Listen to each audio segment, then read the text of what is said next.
Good afternoon, everyone. My name is Koketso Lediga. I hope you guys can hear me and the lighting is good. So pardon me, I am not alone. Hopefully I'm audible and clear. Like I said, I am Koketso. I am an attorney, and I'm going to first start off by basically telling you what it is that I do, and then I'm going to talk about my career trajectory, and then I'm losing an earring. Discuss possible options that I think the average law student or law graduate can take to make sure that they, one, are aware of all options that are available post law studies, and then I will give you time later to ask questions. Sorry, I'm just going to go look for my, my earring situation is actually stressing me. So I specialize in construction and engineering law, which basically means that I do work on projects that relate to construction, building on infrastructure. And in construction and engineering, there are two types of lawyers, right? There is the contentious side, which is mostly the guys who are litigators, and there's the commercial side, which is where I am, and it's the guys who do the transactional side, the commercial side. What my story is that I studied law at the University of Pretoria. I did my LLB straight. After doing my LLB, I did my articles at Adams and Adams. I was there for about 8 months. I left Adams and Adams and stayed home for a bit, and then I went to go work at Investec. I was at Investec for I think about 6 months, and then after Investec I went to ENS to finish off my articles. I finished off my articles at ENS, and then I became an associate and I went to Bowman's. And then after Bowman's, I jetted off to London to study for a master's. And when I was done with that, I came back to South Africa and I worked at Allen & Overy, which is an international law firm. So one of the things I was excited about with regards to the request was the talking about how diverse a legal career can be. More often than not, the average law student thinks that you leave school and you go do your articles, and you either do your articles in litigation or you do commercial stuff, right? And I mean, I was exactly the same. I didn't know any better. I so didn't know any better that when I wrote my June exams of my final year, I hadn't secured articles. I'd never done vacation work. I did my articles in December, and I was going to hope for the best. So on the topic of how to penetrate the legal fraternity from a young graduate perspective, I'm going to tell you the advice, and the advice that I'm going to tell you is going to be based on my lived experience. So I applied at Adams and Adams for vacation work in December. The December of my final year, that means a month later, everybody was going to start articles. And I walked in there. I was fortunate enough to be put in a team with a great boss, and they specialized in admin law and competition. One of the things that I did when I got there was I immersed myself in it all. Like I got in and I was like, all I'm going to do is just soak up all the information. And it sounds cliched, and soaking up all the information is I wasn't there to be a superstar. All I was going to do is learn and ask questions. And I promise you that was the one thing that they said stood out for them, because I did my articles at the first 2 weeks, the first 2 weeks of December. And they hired me on a public holiday on the 16th of December. Like, they called me and they were like, listen, you literally came in there and you were about the firm. So the advice that I'd say is, one, do VAC work, because VAC work not only gives you the exposure about the different types of legal fields there are, but it also gives the law firms an opportunity for them to know you. Like, yeah, sure, you are Koketso, you're a straight A student, but until a partner at a firm knows that you exist, chances of you hitting it lucky are low. So really do the back work. And also, one of the things that I realized about my career, that things don't have to go the traditional path, right? The average law firm has VAC work in June and VAC work in December. But nothing is stopping you from sending emails to people and engaging them and finding out whether you can do a job shadow. To the extent that you can give valid reasons why it is that they need to give you this opportunity. Also, once you're able to do that, nothing stops you. The worst that could happen is they could say no. That one already makes you stand apart because you're trying to ask for something that the average law student doesn't do. Another thing, right, I know a lot, and I get that a lot, of people writing emails to me and saying, can I be your mentor? But they don't tell me why they picked me. And when I say why they picked me, I don't mean sing my praises, right? Show that you are actually engaging with what I do. So if I've written an article, like I did one on Swaziland and their renewable energy project, write to me and discuss the content of the article. Even better, critique or engage or question some of the things that I wrote. So that's the first thing, do that work. Also, don't give up. I applied for VAC work at a very late stage. I was too scared when I applied because I could have just said, it's too late. There's no need in doing it. Why bother? Another thing is take what comes your way, no matter what. So more often than not, law students, because we think we've survived studying law and the law degree, we have a set of requirements where it's like, there's no way I did my law degree and I'm willing to tolerate this. Takes what comes your ways and make the best of it. So as much as I had aspirations to work in the top 5 Sandton law firms, I knew in 4th year that it was too late for me to get there.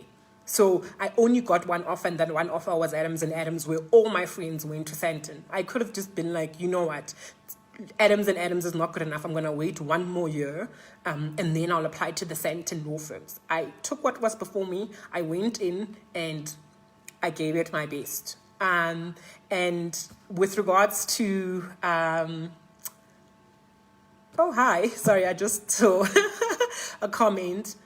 Don't sleep on yourself. When I was at Adams and Adams, I was talking to different partners, finding out who does what. I didn't know what trademark law was. The only thing I knew about trademark was the module that I did, which was intellectual property, and I hated it. But once I got into a firm, I was speaking to people, finding out, oh my gosh, there's actually so much to trademarks, that there's a litigation side and a commercial side, which I never knew. So it doesn't hurt you to get into spaces and rooms and try find out the information. The second thing is, don't be scared to take risks, guys.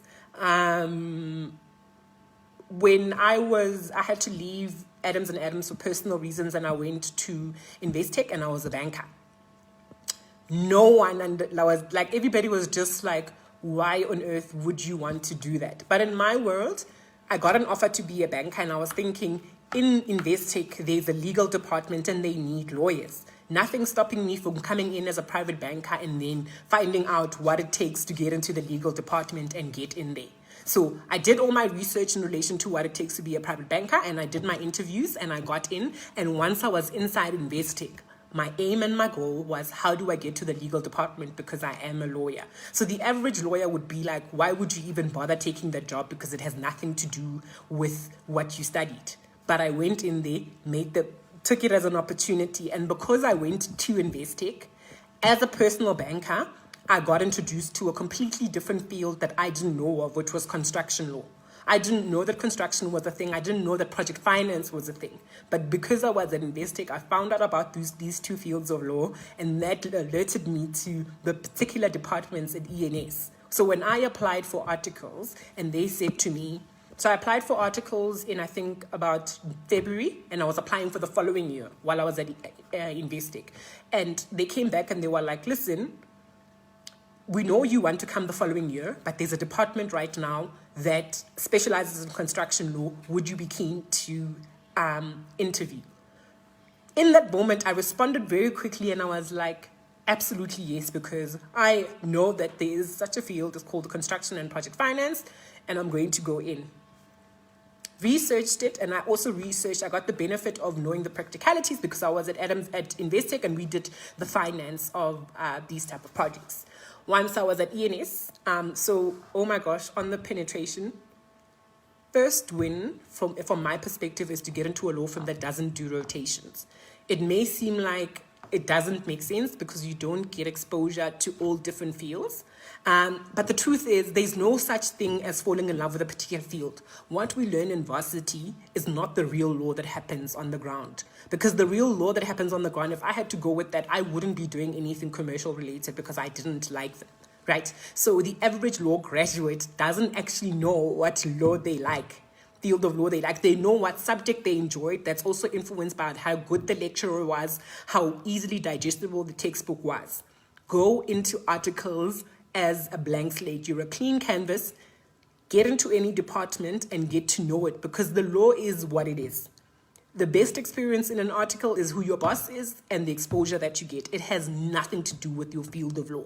Because if that was the case, I wouldn't have fallen in love with construction because construction was never a thing to me. I would have never been exposed to it. But once I got in there and I got to know the information and I got to be able to engage with the material, that led me to actually enjoy it. So getting into a law firm that doesn't rotate is a benefit because you walk out of there as an admitted attorney with 2 solid years of knowledge in a particular field. So that would be the equivalent of a second-year associate in any other law firm that rotates. And I know I'm talking to the UNISA kids who are most probably looking at me just saying, oh, what are the chances of me getting into a big firm because I studied at UNISA? And I want to say this to you that yes, although I studied at tax, but I didn't do that work. So I didn't know the partners at ENS. The partners at ENS didn't know about me. So at the time of 4th year, I was the equivalent of a kid from UNISA or the kid from Limpopo who didn't have easy access to the Santon circles. Do not give up. Don't downplay what it is that you are able to offer. The energy that you would be using, that rather use it to upskill yourselves. That's another thing that I feel like most people don't do when they're in university. They don't think about presenting themselves as well-rounded individuals. It's all good and well to be a law student who gets distinctions in every module. But a law firm would rather take a C student over an A student who did moot court, because they can already show that they're able to stand in front of somebody or research, develop an argument, and present that argument, right? Whereas an A student, all they are able to prove is that they have a good memory and they're able to answer questions. So engage with extra curricular activities that's outside of writing tests. That sets you apart. And also be hungry. Be hungry and show that you're hungry. Don't be too scared to write the email. I got a mentor who was an advocate by just randomly writing them an email and telling them about a case that they were involved in and telling them that I would really like to discuss it. And I may have been arrogant in it, but that already set me apart. The advocate wanted to talk to me because they wanted to find out what exactly does this girl have that made her comfortable enough to be like she can take me on in relation to a matter that I read off of. And also, if you're going to take this risk, do your research and just make sure that you have all your ducks in a row. Don't be too scared to try your luck. The worst is somebody can say no. And one of the things that is underrated and is not said enough is that, let me find the right word to do it. The old age saying about it's not what you know, but who you know. And when I'm saying this, I'm not saying that the good lawyers that get in are ones who know nothing, but relationships matter. Relationships mattered when I was in a law firm. Relationships mattered when I was in a private bank. Relationships matter now that I'm running my own consulting firm and doing projects around the continent. People want to work with people they know. People also want to work with people they like. So spend some time establishing relationships. And those relationships can come from that simple email of you writing to somebody who is already in the legal field and trying to get them to know you. FaceTime matters. even once you're in articles and you've already gotten that position, get the FaceTime with the partners, establish friendships with them, literally go research what sport they like and talk to them about that sport, because once you are likable, they are able to give you matters to them. And I know this from a lived experience. My one of the bosses that I had at ENS who did project finance used to actually enjoy working with me because I loved cricket and he loved cricket. So every single time him and I butted heads at work, I knew how to diffuse him is through talking about cricket. So he wanted to spend time with me to talk about cricket, and I used that as a chance for me to learn even more about work. He hated sitting down and giving me lessons in relation to real matters. So what I did is I researched the old matters that he did before I got there, and I wanted to talk to him about it. So he unpacked them, and what he didn't realize is that he was imparting information to me by retelling an experience that he loved, but I was also learning. So also be open to learning in different ways. The legal field is not an easy one. The average candidate attorney will tell you that they walked out battered and bruised. So you need to be smart about the approach that you take. You need to be calculating. And sometimes you need to do things that you don't enjoy. If you are in a litigation department and all they're allowing you to do is paginate with a passion, but also use alternative ways of learning information, whether it is learning something from a partner while you guys are in the canteen making coffee, or whether it's during lunch, or it's in the parking lot, but find ways to learn from them without them knowing that they're imparting knowledge. But having said that, do whatever it is that you need to do. I know what happens quite a lot to law graduates that don't come from good universities is that they always end up getting exploited. More often than not, people work as article clerks for 2 years, and they're earning less than 5,000 Rand or 3,000 Rand. I mean, unless your situation is so dire that you desperately need that 3,000 Rand, or they're giving you work or exposure from a content perspective that you won't get anyway, you should not be tolerating that. Articles is demanding enough by themselves. It's demanding for people who work in big firms who get big money. You can't afford to worry about earning little money and making that stretch, in addition to giving your best at work and also studying for board exams and also giving your best at the office. Do not do that. And, you know, I know most of you guys are still in varsity now, and given what's happening with Corona, the honest truth, I've spoken to a couple of people. A number of law firms, like any other company, have felt the punch as a result of the lockdown. Clients are panicking. They don't have as much money to give. And unfortunately, lawyers, because on a general, people think they're not sure about what it is that we do, we're more often than not the first to be kicked out. If a client has money, they'd rather pay an engineer than a lawyer unless they're in trouble. Work isn't flowing as easily, so law firms are taking a punch. So the finding alternative ways advice is one that you can apply in this regard, that not all lawyers or law graduates have to end up in a law firm. There are alternative spaces. There, of course, is the public prosecutor's office. So you can go be a prosecutor. There's in-house. You don't have to have done articles or be an admitted attorney to be a legal advisor. Every company has a junior legal advisor on a general. And with SMEs up on the rise, the average small company doesn't want a lawyer or can't afford an admitted attorney with 5 years experience. So they're more likely to be the ones to go for people who are more junior. So in the midst of writing the emails to the partners and law firms, write emails to people, directors and companies and small companies. Research what it is that they do, write to them and say that you'd realize that they don't have a legal advisor and you could come in as a legal advisor. And you could also do that while you're doing PLTs. So get in the PLT time, but also be a legal advisor for a law firm. I'm a great believer in showing people either how indispensable you are, how useful it is. So prepping and researching companies or people and finding out their weaknesses and telling them what it is that I can do to kind of buffer or fill in that weakness is something that I like. And that's one of the advice that I give to every single person that I meet is be innovative and dig deep.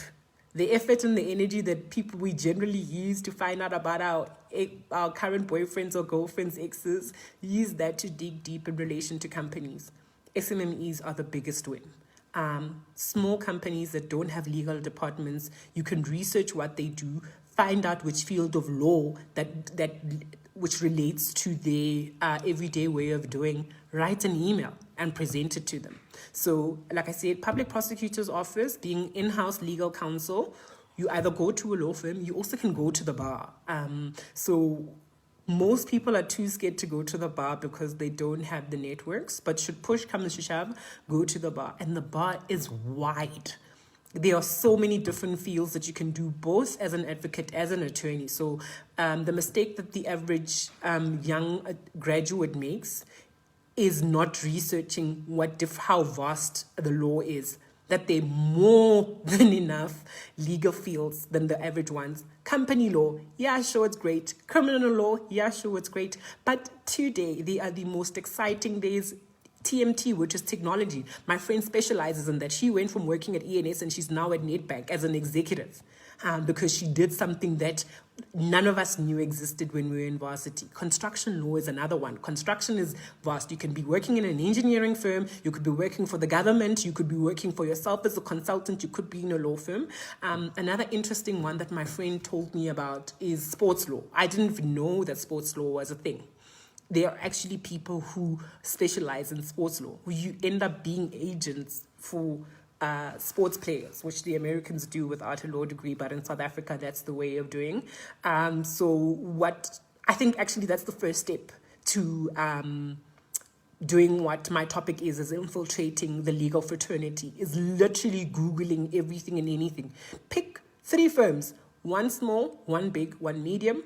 Go look at the sectors that they say they work in, and then go research all those fields and find out what it is that they have to offer.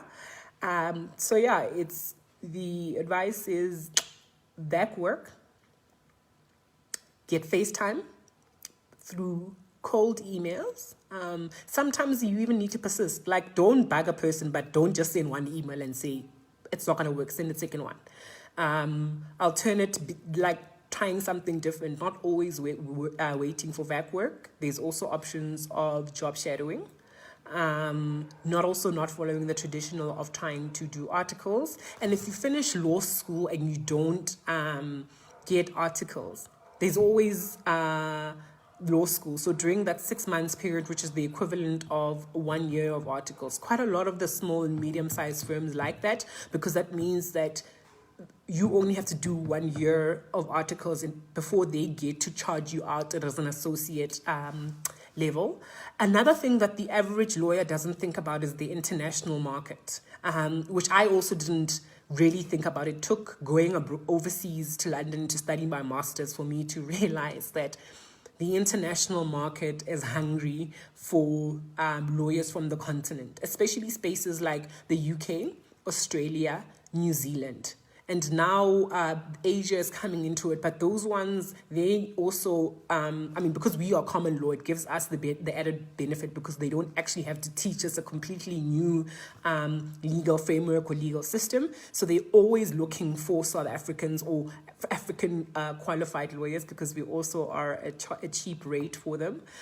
So one of the best ways that a person can use to getting into the international field is either applying for VAC work at an international firm that has offices in South Africa. That's one of the things that you can also do even post the pandemic, because they're the ones who are more likely to not feel the real financial knock after it. And then once you're in there, you can then ask to move between the different offices. If you're not able to do that, you get an agent. Guys, get on LinkedIn, search agents. There are lots of agents, especially for Australia, New Zealand, and the United Kingdom, sometimes the US. Get an agent, you don't pay them. They send them their CV, and they would be the one to look out for job opportunities. All the interviews are done via Skype. You get an agent, they get you a post, you do a Skype interview. Once you get the job, the employer organizes for your move from South Africa to another country. I'm a great believer in working abroad because believe it or not, the majority of the big legal transactions or the big projects that are done in South Africa, they are done by international lawyers. One of the biggest construction or infrastructure projects on the continent are done by lawyers sitting in Dubai and in London. So once you're already within the entity that has that level of exposure, it doesn't mean that you won't be doing work that relates to South Africa or any other African countries because the matters are sitting with them. The people always say the bigger the firm, the better the experience that you get. My thing is that the more international, the better the experience because they unfortunately get the cream of the crops from a transactional perspective. If you guys want to be litigators, maybe that won't really work. From a litigation perspective, South Africa would be the biggest win because you would have access to more matters at a much quicker and faster pace than you would as opposed to the commercial side. Another aspect that people don't think about, which is what I do, is being a consultant.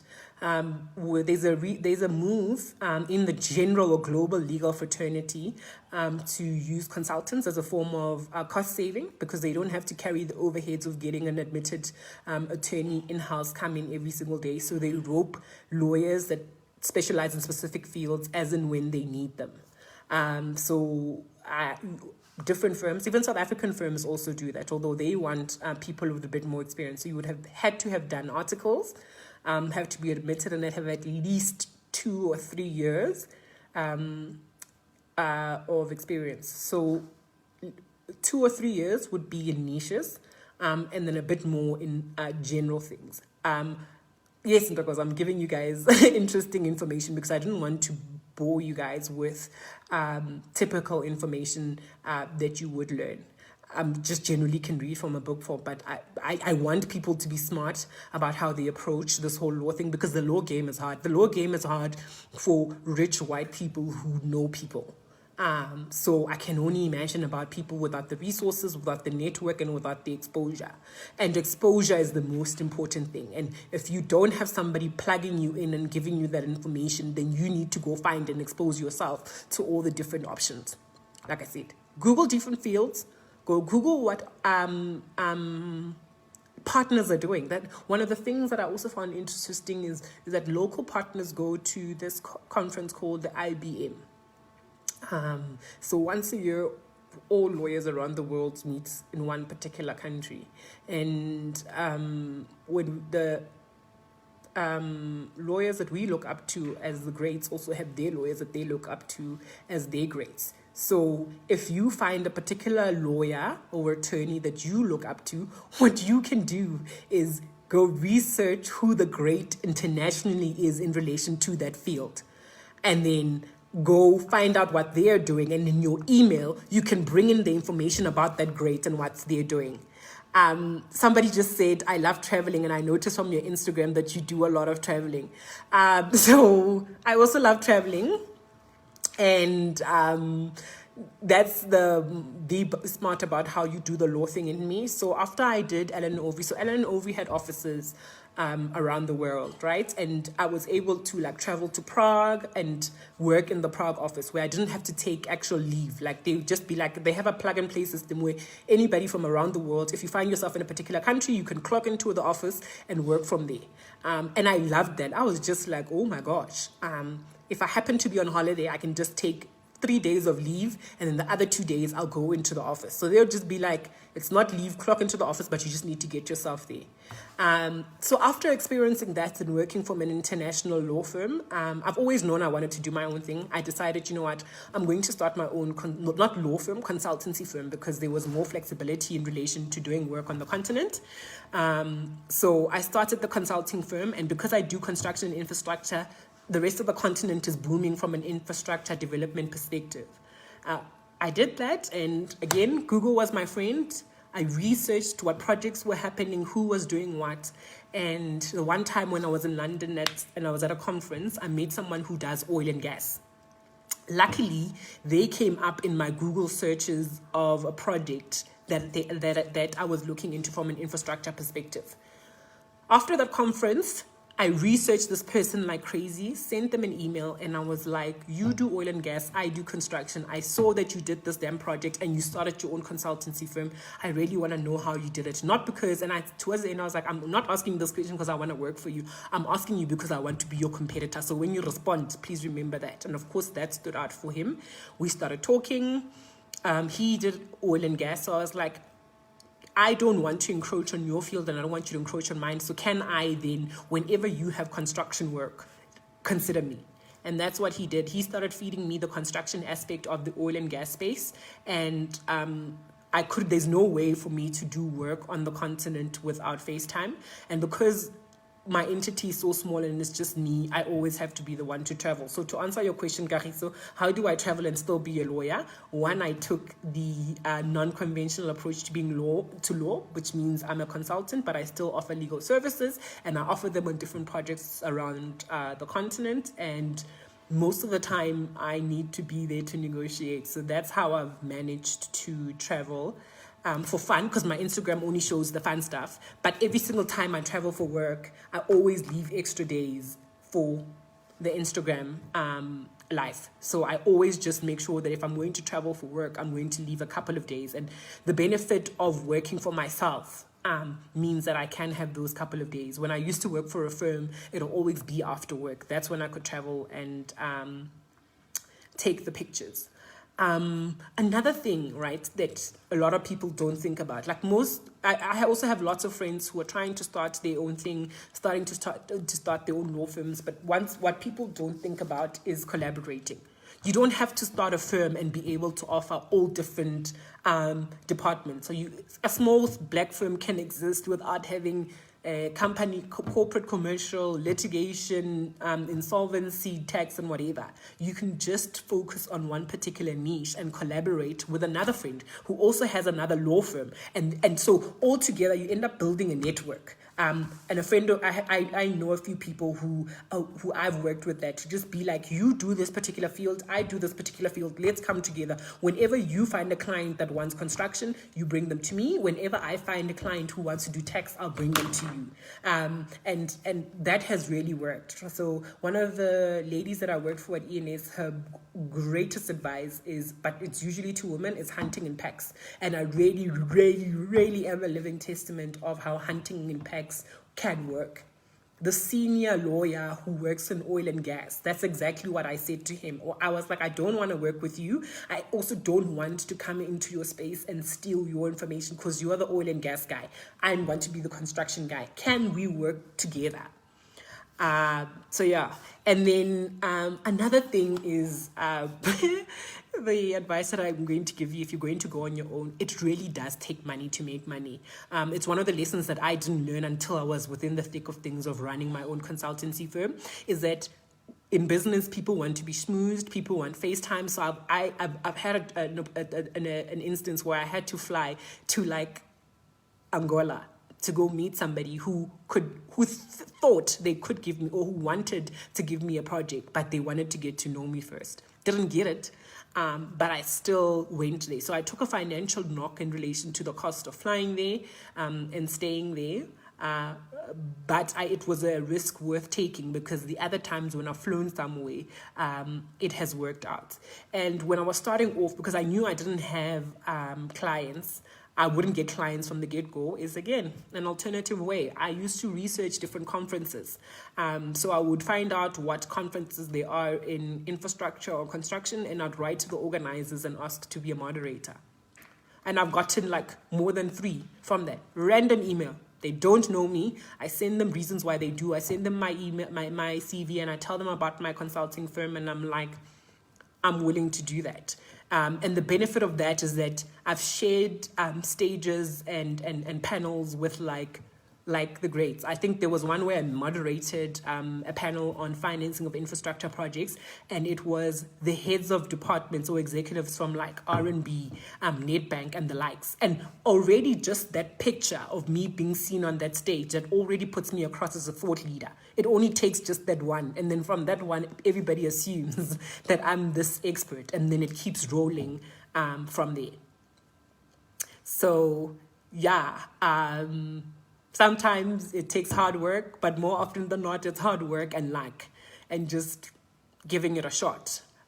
You never know what could work. Like even the picture that I used for to advertise this talk was taken from an oil and gas conference in Cape Town. It's for the rest of the continent. It happens once again. It was probably one of the biggest on the continent. And I was a moderator. I think I had... so many execs on the table, and I went right after a minister. So I was considered VIP. I got myself from just cold calls from the original conference. I ended up in a room where there were presidents and ministers of some of the biggest fields being energy, oil on the continent.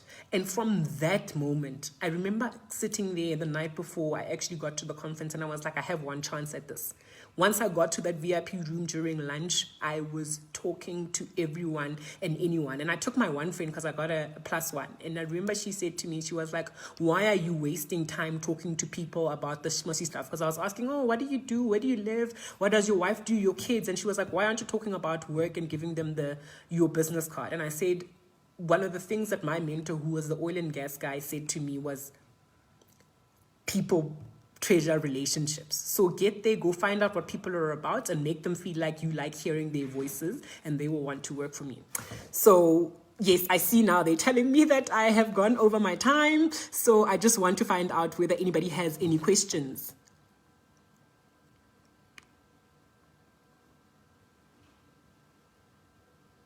Oh, the question is, what challenges did I face in the construction space as a Black female? Girl, a lot.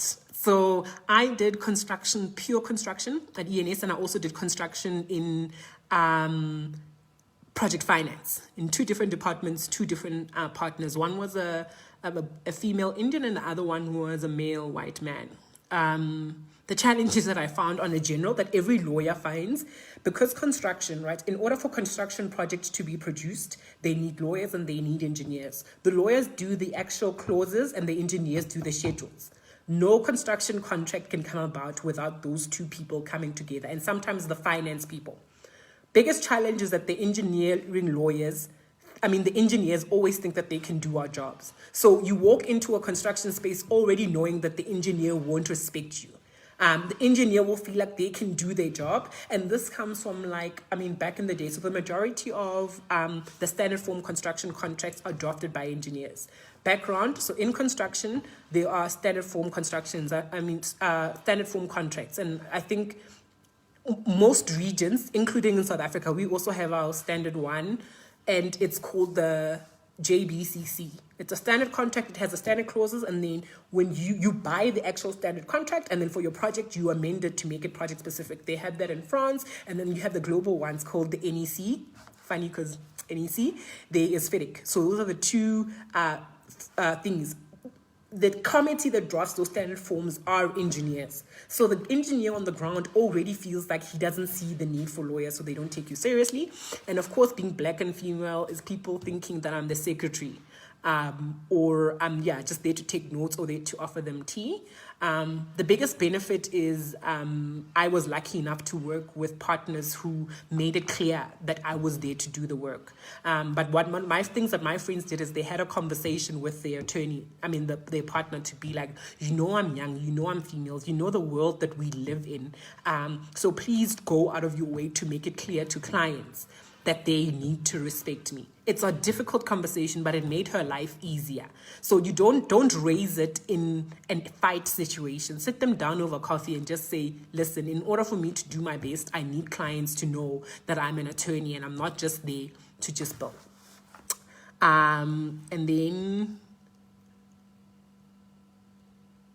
I have a question. Can I ask how you ask for help without sounding pompous, especially when you know you are certain and whatever idea Okay, honestly, there is really no way. Like, it's one of those things where you just need to take a risk. Like, I always, whenever I write my emails and I just want to just make it clear that I know my shit, I'm like, I'm either going to get laughed at or this person is going to notice me. So you just really just need to just, there's no win. You can be tactful in the way you package it, right? And you have to already clearly package it that way because you're a graduate and they're an attorney, an admitted attorney.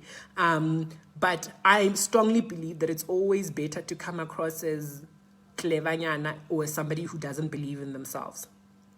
Just as long as you make it show that clevernyana, but you're willing to learn. So that's actually the advice. That's how you go about it. Show them that you know a lot, but you know that there's room for growth. Somebody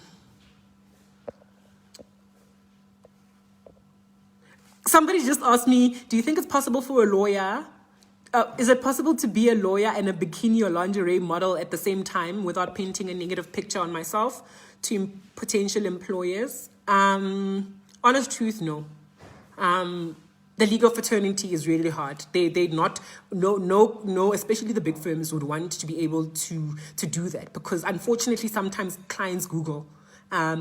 And I know also this from a personal perspective because I had to have somebody who I look up to had to have a difficult conversation with me about my Instagram to be like, it literally looks like you never work. You're always on holiday. Can you please just work on that?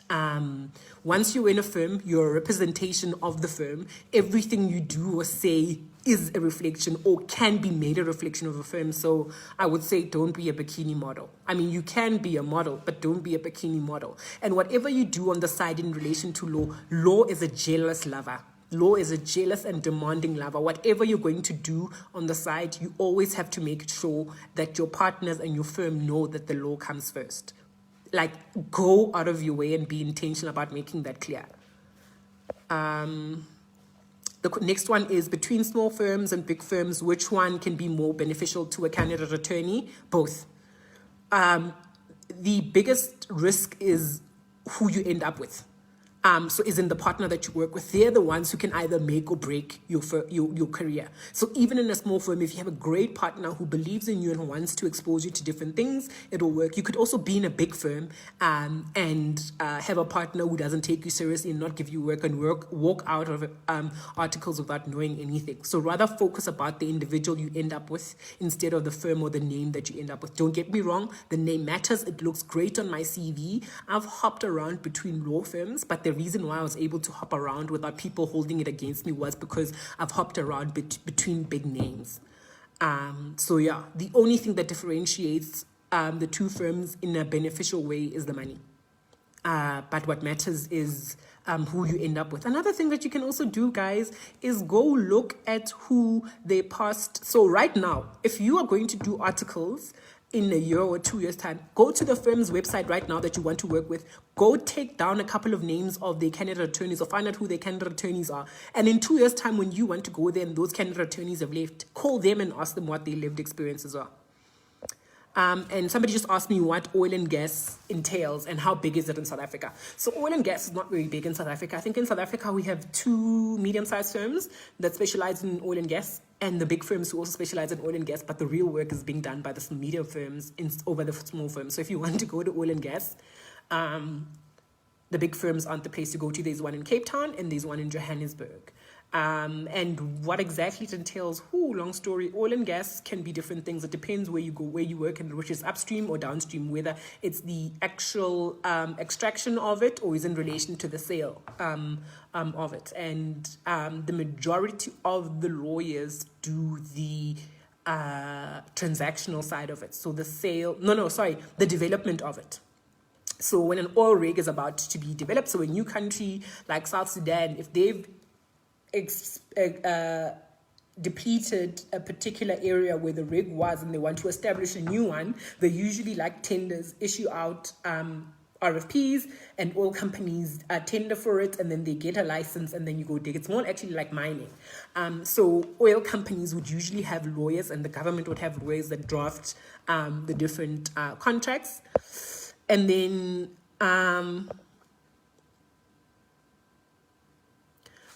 She says, being a lady and achieving great things like you have is super amazing. What advice would you give to ladies or female law students who are still afraid to take up space and are in their comfort zone? Phew. Ma'am, I don't know. I think the only advice that I'd say is one, don't be too hard on yourself. And I tell this to some of my younger siblings who look up to me, and they're just like, oh my gosh, you've achieved a lot, because I still have those fears. After all that I've done and all the spaces that I've occupied, I'm still insecure, and I'm still not sure whether I have what it takes, one, to make it on my own, because I still think that it's overly ambitious of me to think that I can actually survive. So take small steps, and if you're going to take a big step and you don't make it, forgive yourself.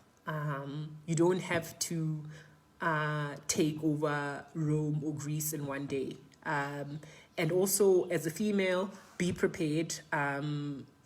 This applies whether you're studying law or not. Getting into an entity or a company is always hard to navigate as a woman, or especially a Black woman.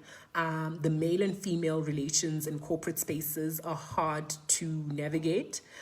So if something happens, be careful who you tell and how you tell them.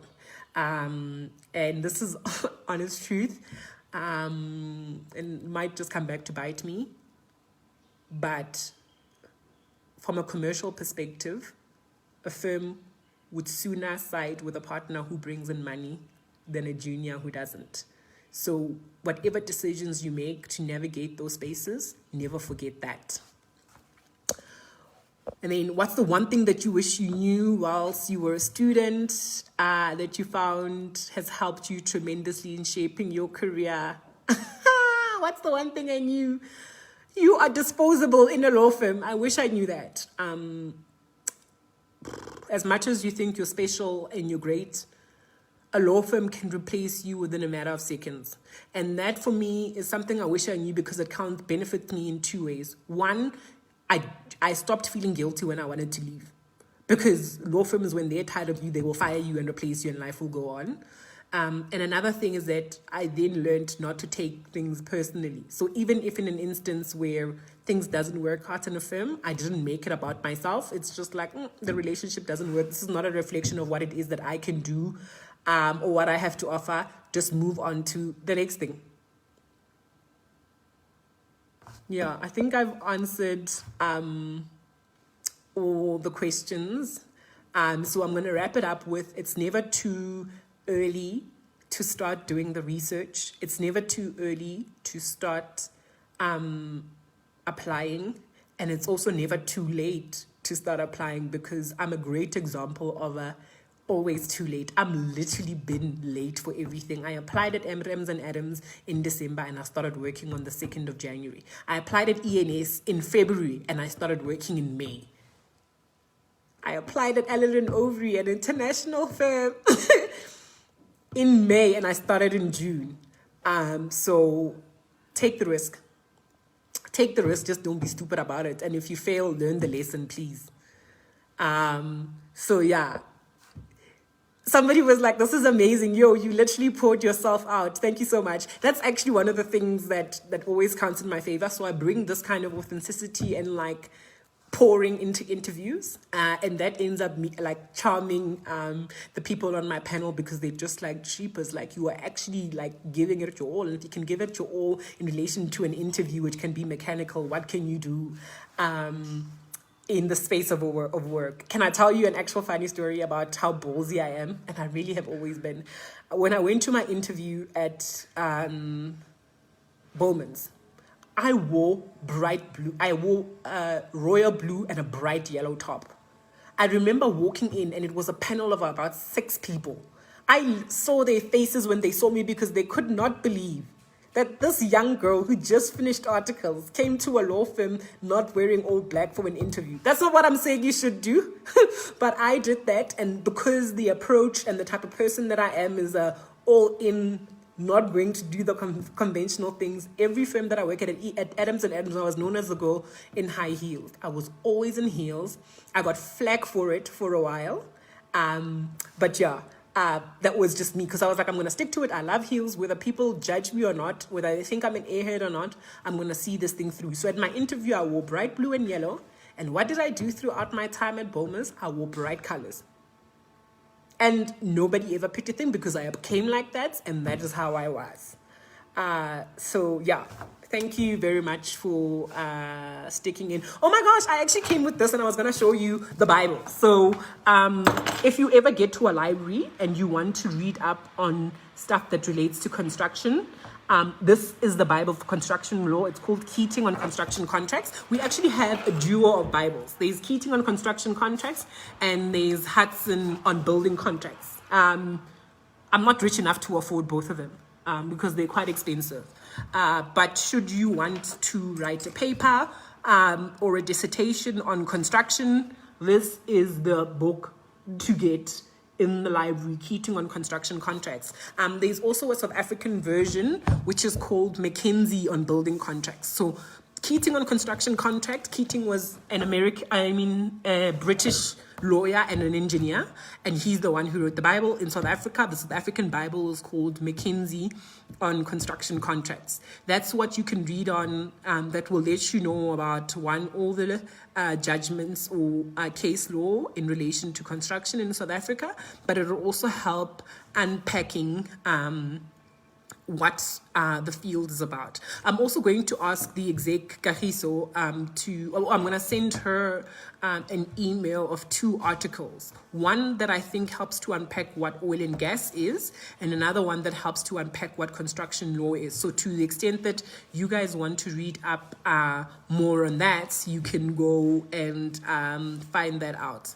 Another important thing that I forgot to tell you guys, if there's anything that you can take away from me, is this: please apply to do your master's abroad. Nothing will set you up apart from that, outside of the fact that it will help you with your personal development by existing in another country where you don't have your parents, you're being exposed to a different environment, different people. There are 100 million scholarships for Africans.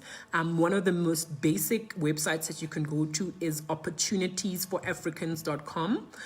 It's a website that lists all the scholarships or a lot of scholarships for people who want to study abroad, but it's also a place where you can apply for conferences. I found one on the, I attended a African Heads of State conference. Commonwealth Heads of State conference in London through there. So go apply to that. There are different conferences, whether it's on human rights and whatever, apply for that, but more better for purposes of funding for studying your master's. So if you don't get into a law firm to do articles, get into an international university instead of going back to the University of Pretoria or Wits to do a master's, because that one will get you friends who are from different jurisdictions who could help you get into firms from different jurisdictions. It will also expose you to alternative approaches to doing law in another country, and it also looks great on your CV. So yeah, I think that is me. I even think I'm over my time. Thank you very much for listening. I am going to sign out. Bye. Did I miss something? Is somebody asking me to do something? Okay. I think yeah, it's been an hour. Thank you very much. Unless there's one more question or one more statement, I'm going to wait for like 2 seconds or 5 seconds for that, and then I'm going to sign off. Kagiso, please just give me a sign off, a signal if I can sign off before I leave, before somebody says that. Someone was like, it's like I have superpowers. I don't. I'm not even gonna lie. I didn't do half of the things by myself, and I think that's what counted in my favor, is that I had no qualms with leaning on people. I've asked so many people to come to my rescue. I've always just asked, can you save me? Can you help me? What is this? What can I do? In life, getting a sponsor is great. Getting 5 sponsors is even better. So yes, knock on those doors, send those damn emails and follow-up emails, rely on people. You can't do it all on your own. You can't know it all on your own. But if you meet 5 people who know something about something together, you guys know a lot about everything. So yeah, looking forward to a possible next discussion. Bye.